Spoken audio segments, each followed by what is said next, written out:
एक कमरे में कुछ साइंसदानों ने तजुर्बा करने के लिए 5 बंदर रखे और उस कमरे में एक सीढ़ी लगा के उस सीढ़ी के टॉप पर कुछ केले रख दिए। अब बंदर की पसंदीदा ग़िज़ा केले हैं। जैसे ही उन बंदरों ने केले देखे, भाग के सीढ़ी चढ़ के केले खाने की कोशिश की, तो तजुर्बा करने वालों ने छत में एक ऐसा फव्वारा लगाया हुआ था कि जैसे ही एक बंदर सीढ़ी पे चढ़ता था तो बाकी सारे बंदरों पे पानी की तेज़ फुहार पड़ती थी। अब जैसे ही पहला बंदर सीढ़ी चढ़ के ऊपर जाने लगा, ऊपर से पानी की तेज़ फुहार आई तो सारे बंदरों ने उसको पकड़ के नीचे खींचना शुरू कर दिया और पानी की फुहार बंद हो गई। कुछ देर रुकने के बाद एक और बंदर ने कोशिश की। वो जैसे ही सीढ़ी चढ़ के ऊपर केले खाने के लिए जाने लगा तो फिर छत से तेज़ पानी की फुहार आई और फिर सबने उसको नीचे खींच लिया। अब करते करते क्या हुआ कि जैसे ही कोई बंदर केले खाने के लिए सीढ़ी चढ़ने की कोशिश करता, तेज़ पानी की फुहार आती और बंदर उसको पकड़ के नीचे खींच लेते। अब सब ने ये समझ लिया कि अगर हम में से कोई भी बंदर सीढ़ी चढ़ के केले खाने की कोशिश करेगा तो हम सब पे पानी की तेज़ फुहार पड़ेगी, इसलिए किसी को हमने ऊपर नहीं जाने देना। अब तजुर्बा करने वालों ने उन 5 में से एक बंदर को कमरे में से बाहर निकाल लिया, उसकी जगह एक नया बंदर कमरे में दाखिल किया। अब वो जो बंदर नया आया उसको सारी चीज़ का नहीं पता था। उसने आते ही कोशिश की कि सीढ़ी चढ़ के ऊपर जाऊं, केले खाऊं। बाकी 4 बंदरों को पता था कि अभी अगर ये ऊपर गया तो पानी पड़ेगा हम पे। उन्होंने उसको पकड़ के खींचना शुरू कर दिया, उसको मारना पीटना शुरू कर दिया। 1-2 मरतबा कोशिश के बाद उस नए बंदर ने भी ये चीज़ समझ ली कि अगर मैं ऊपर चढ़ने की कोशिश करूँगा तो मुझे मार पड़ेगी। अब उसको ये नहीं पता कि ये मार क्यों पड़ेगी, लेकिन उसको पता है कि मैं अगर ऊपर जाता हूँ तो ये चारों मुझे पकड़ के मारते हैं, मेरी टांगें खींचते हैं। सो वो भी चुप करके बैठ गया।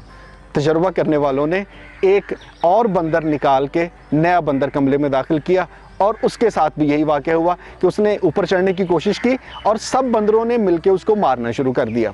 वो भी चुप करके बैठ गया। सो करते करते वो पहले वाले 5 बंदर जो कि उस पानी को देख चुके थे वो सारे रिप्लेस हो गए और जैसे ही एक नया बंदर आता उसको ऊपर जाने की कोशिश में मार पड़ती, वो चुप करके बैठ जाता। अब नए ऐसे 5 बंदर उस कमरे में थे जिस पे कभी भी पानी नहीं पड़ा था, लेकिन उन्होंने देखा था कि जैसे ही कोई सीढ़ी चढ़ के ऊपर जाने की कोशिश करता है उसको मार पड़ती है। सो सब ने समझ लिया कि हमने किसी को ऊपर नहीं जाने देना, क्योंकि हम भी तो ऊपर नहीं गए थे। सो सबके दिमाग में एक तब्दीली आ गई। अब ज़रा सोच के देखें कि कितनी ऐसी चीज़ें हमारे इर्द गिर्द। आप किसी कंपनी में जॉब करते हैं तो आपको कहा जाता है नहीं नहीं यहाँ पे ऐसे नहीं होता। आप कहते हैं भाई ऐसे क्यों नहीं होता? वो कहते हैं ये नहीं हमें पता, लेकिन हम जब आए थे हमने अपने सीनियर से सुना था, हमने ये देखा है यहाँ पे ऐसे काम करते हैं। हमारे इर्द गिर्द की ज़िंदगी में बहुत सी ऐसी रवायात हैं, बहुत सी ऐसी चीज़ें हैं जो हमें कह दी जाती हैं कि आपने ऐसा करना है। आप पूछते हैं ये क्यों? तो कहते हैं ये हमें नहीं पता, लेकिन हमने देखा है, हमें पता है, हमारे सीनियर्स जो थे उन्होंने ये बताया है, सो आपने ऐसा नहीं करना।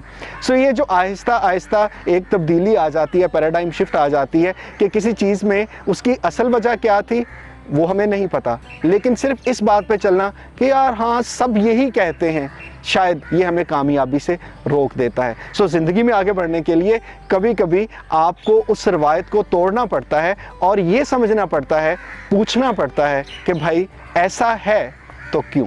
अगर आपको ये गुफ्तगू पसंद आई है तो अपने दोस्तों के साथ शेयर कीजिएगा और रोज़ नई वीडियोस जो कि आपकी ज़िंदगी को बेहतर बना सकती हैं हासिल करने के लिए मेरे पेज WY Talks को लाइक कर लीजिए। बहुत शुक्रिया।